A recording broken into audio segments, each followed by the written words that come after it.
Good morning. Welcome yet another edition of Morning News brought to you courtesy of TechMac TV. My name is Nicole Madziwa and joining me is my lovely co-host Fabulous Shibagiri, and this is the show where we give you what's in our local papers, the headlines and the stories that will be running in the local press. And this morning the Daily News has the headline which reads, Mugabe wanted ED to apologize. from the Daily News today. So yours was the Daily News on Sunday. So from the Daily News today, Grace looked for guarantees. It also says how UK failed to dislodge Mugabe. And the news day is running with the headline, huge Mugabe send-off planned. Still on the news day, it reads, renewed push for ED Chamisa talks. From the Herald, ex-Senara boss explains his millions. Mugabe ED sends team to Singapore. Family free to mourn, says president, is another headline from the Herald.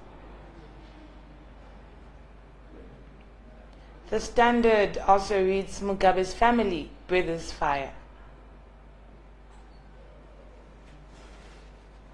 And now for the news in detail. We'll quickly go through the first paper that we're going to take is the Daily News on Sunday, and it reads, the elders push for ED Chamisa talks. So I'm sure if you guys over the weekend, it's on Saturday, is it?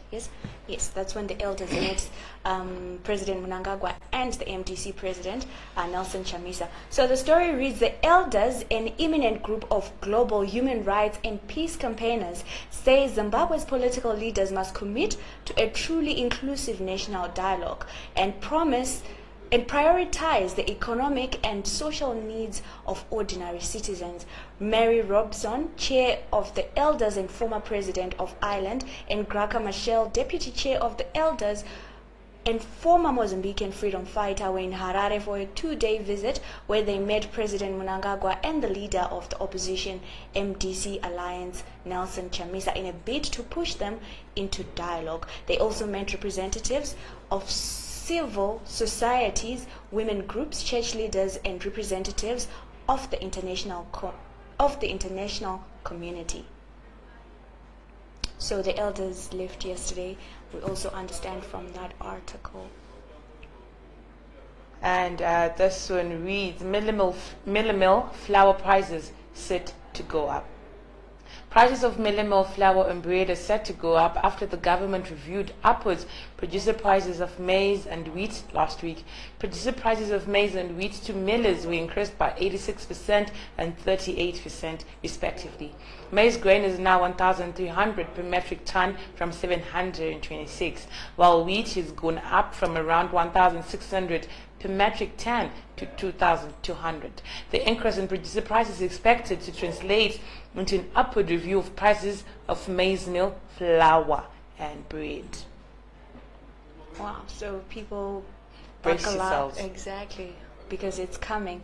Minister sued over botched 1 million deal is another story that is running through in the Daily News on Sunday. And the story reads, Minister of State and Vice President Kembo Mohadi's office, Davison Marapira, has been hit with a lawsuit following a botched 1 million rand cash deal. According to summons filed at the High Court, sometime in October 2018, Marapira became aware that a company called Loinas Investment wanted to purchase a fuel tanker from South Africa and was supposed to pay using rands. The purchase price was 1,168,000, and Marapira allegedly advised Lioness that as a minister he would obtain the money from the Reserve Bank of Zimbabwe. The minister then reportedly requested that the equivalent amount be deposited into his account. Wow. It's a whole lot of money. That's a whole lot of money. Still on the Daily News on Sunday, it reads, police impose stringent conditions for MDC anniversary celebrations. And the story reads,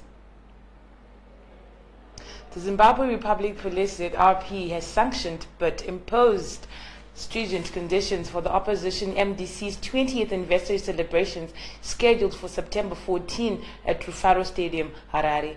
In a letter to the party, the police threatened to halt the gathering should the opposition fail to stick to the set conditions. No toying and no sloganeering should be allowed. Wow. One wonders. So it's no toying and no sloganeering should be allowed to and from the venue. No procession or march or disturbance of peace or vandalism of property within the precincts of the venue. Strict adherence to the time frame. Read part of the letter dated September 3 to MDC Organizing Secretary Amos Chibai. So that means they can't sing, even if, it's their celebration, so they can't sing. Of course, the march I would understand. Like, you can't march, you will cause, despondency and stuff like that. But you can't sing. Okay. We will be updating you as it happens, what exactly will be happening at the MDC celebrations. Mugabe wanted ED to apologize before his death is another story from the Daily News on Sunday, and it reads, former President Robert Mugabe's relatives confirmed yesterday that he had died a very bitter man. The Daily News on Sunday can report. They said Mugabe's bitterness emanated from the fact that President Emerson Mnangagwa had failed to visit him in Singapore before he died, in addition to not apologizing for the November 2017 military coup, which stunningly ended his nearly 4 decades in power. Mugabe, 95, died at Singapore hospital in the early hours of Friday, leaving behind not just a nation mired in poverty and rising divisions, but also a polarizing legacy. Wow. People do have mixed feelings. Yeah. Towards the death of the former president of the country. Mugabe family breathes fire, and this is coming from the Newsday. And the story is, former President Robert Mugabe's family says his health deteriorated after he was overthrown in a military coup in 2017, and he never forgave those behind his ouster. Mugabe, who died aged 95 at a Singapore hospital on Friday, was forced to resign after he was put under house arrest by the military, which also took over government institutions. President Emerson Mnangagwa last month said his predecessor had been detained at the Singapore medical facility since April. He was declared a national hero on the same day. The former released nephew Leo Mugabe, who is the family spokesperson, told the Standard in Jimba, Mugabe's rural home, yesterday that his uncle died a bitter man. Wow. So the bitterness, I'm sure he really was mad. He really was angry. Actually, on the same story, we actually had another story which was inside. Confusion over Mugabe burial is another story that is actually quite interesting. Do you want to take it? Okay. Former President Robert Mugabe's family yesterday said a decision is yet to be made on where he will be buried, even after the government announced that his remains will be interred at the Heroes Acre in Harare. Mugabe died on Friday, aged 95, in Singapore, where he had been receiving treatments since April. His family yesterday said a plane to collect his body would leave the country tomorrow. Information Deputy Minister Energy Mutoli tweeted that Mugabe will be buried at the Heroes Acre at a date yet to be announced, despite reports that the former ZANU-PF leader said he did not want his remains interred at the shrine. So no one knows where but exactly then, he's yeah, going to be buried. because on the other hand, his family want him in Jimba. Of course, that's So he's from. So anyway, and there were also allegations that he wanted to be buried at his homestead. So we're not sure if these allegations, they are true, or it's just the grapevine, trying to create drama. But the president did declare him a national hero, and he was set to be buried at the National Heroes Acre. I'm sure the family the former first family and the immediate family will decide at the end of the day where he's going to be buried. Hence, even the letter that came from the Ministry of Foreign Affairs, it didn't exactly stipulate where he was going to be buried. It just said people were going to jet in and they were going to jet out at certain days, but they didn't exactly tell us where he was going to be buried. Okay, moving on from in the news day, lecturers demand 37K a month. Lecturers at state universities are demanding salary reviews that would push their monthly income up to as much as $37,000. It has been revealed, according to a letter written by the Zimbabwe State Universities Union of Academics to Higher and Tertiary Education Minister Amon Murira. The academics want the least paid lecturer to earn 25,770.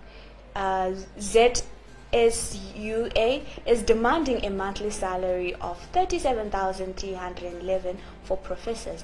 And I quote, the state university's current position for the midterm 2019 salary review is to achieve 100% equivalent of the regional university's average salaries, coupled with 5.5 inflation level, reads the letter seen by the Standard. So it's not only the teachers then, now it's the lecturers and the professors who actually want a salary increment. And from the Sunday Mail, it reads, Comrade Robert Mugabe's last moments. And the story reads, Comrade Robert Mugabe planned to return to the country at the end of this month and mutually agreed to meet President Emmerson Mnangagwa upon his homecoming before his untimely death last Friday, Director General in the President's office, Mr. Isaac Moyo said. DG Moyo was the point man in liaisons between the state and the former First Family, said the former president died around 4 a.m. at Gleneagles Hospital in Singapore, despite having briefly shown signs of improvement earlier in the week. Comrade Mugabe spent 5 months receiving treatment in Singapore. The state materially supported Comrade Mugabe and his family's upkeep during the period. In an exclusive hour-long interview with the Sunday Mail yesterday, in which he described intricate details of his time with the Mugabes, Mr. Moyo gave details of how he had learned of the devastating news of Comrade Mugabe's demise in the wee hours of Friday after having communicated daily with Mrs. Mugabe last week. Still on that story, body expected Wednesday. Comrade Robert Mugabe's body is expected home on Wednesday afternoon. Deputy Chief Secretary to the President and Cabinet, who is also presidential spokesperson, Comrade George Charamba, said the former president was expected to be buried on Sunday at the National Heroes Eka. He said, contrary to reports in some sections of the media, there was never any differences of opinion between government and family on where former president would be buried. And I quote, it is the timeline that we are working with, but subject to confirmation with the leadership. The major decisions will be taken tomorrow in the context of the proposed program, said Comrade Charamba. So Comrade Charamba is dismissing and ravishing the claims that they are not in agreement with the family that is going to be buried at the Heroes Eka. Still on the Sunday Mail, one of the stories that have been trending last week, and we've been giving you stories about this since last week on Morning News. SA violence claims for one Zimbabwean. This is from the Sunday Mail. A Zimbabwean woman died while several were injured and displaced following a flare-up and xenophobic violence in neighboring South Africa last week. Zimbabwe's ambassador to South Africa, David Amadziribi, told our Bulawayo Bureau that the woman died on Monday. There's some Zimbabweans that were displaced in the Katlehong area near Johannesburg, and we do have one Zimbabwean woman who was a security guard who was killed. The police have been talking of 7 people who were killed during the violence, and among those 7 is that Zimbabwean woman, he said. That's sad. It is. But our condolences to the family of the late woman whose identity has not been revealed. And we just want to say to our friends, relatives, and family who are in the neighboring country, South Africa, stay safe and may God continue to protect you during this time of madness. Okay. Utter madness. I like the last part. Okay, from the Daily News, dialogue with ED inevitable, says Chamisa.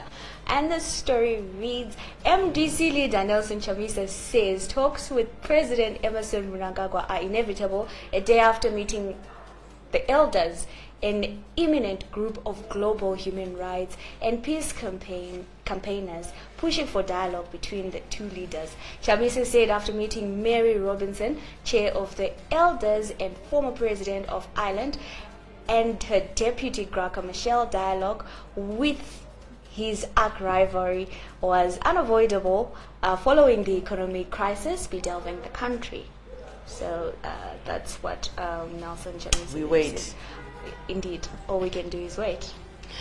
MDC wins Glanville South. ZANU-PF retains Mangwe. This is from the Daily News. MDC and ZANU-PF shared the spoils of the weekend after the opposition retained the Glenview South parliamentary seat, while the ruling party also won the Mangwe constituency by-election. The Mangwe seat fell vacant after ZANU-PF National Assembly Deputy Chief Whip Obedingwa Nguni collapsed and died in Harare in June this year while attending Parliament. In Mangwe, ZANU-PF candidate Nguni's widow, Hlalani Nguni, polled 4,553 votes, beating 7 other political parties' representatives, including MDC candidate Vincent Sislabo. And so we think that now Glenview South has won the seat. I'm sure MDC members are ecstatic about that. And yeah, just so you know, the MDC candidate for Glenview South was Vincent Changrai, who is the brother to the late Vimbai Changrai. Moving on to the Newsday, government aligning laws with constitution, says Ziambi. Justice Minister Ziambi decide or accept or not accept the recommendations made by the election observer missions. However, Ziambi said government was already aligning laws with the 2013 constitution as required by election observers' recommendations. He was responding to the Midlands Senator Morgan Komichi, MDC Alliance. During a question and answer session, Komichi had asked him to explain how far government had gone to rectify 225 issues of the country's electoral process, which were pointed out by the different election observers before the 2023 polls. And I quote, "I want to indicate to the Senate that indeed, when we have elections, we do invite observers, both local and foreign.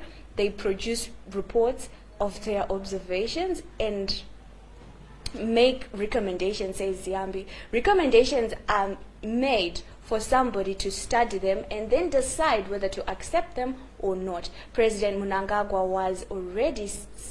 has already set up an inter-ministerial task force, which I chair, to look into all the recommendations. So yeah, Ziambi is basically saying to Komichi that they have seen the reports and they are working on it. They will, however, take some of the recommendations. As recommendations, you take some, you leave some. Yeah. Government urged to provide forex for medicine procurement. This is the Newsday.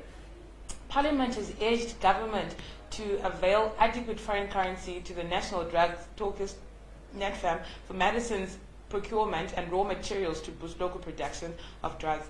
A report presented last week in the National Assembly by the Ruth Board-led Parliamentary Portfolio Committee on Health says the committee's visit to state health institutions showed that there's dire shortage of drugs.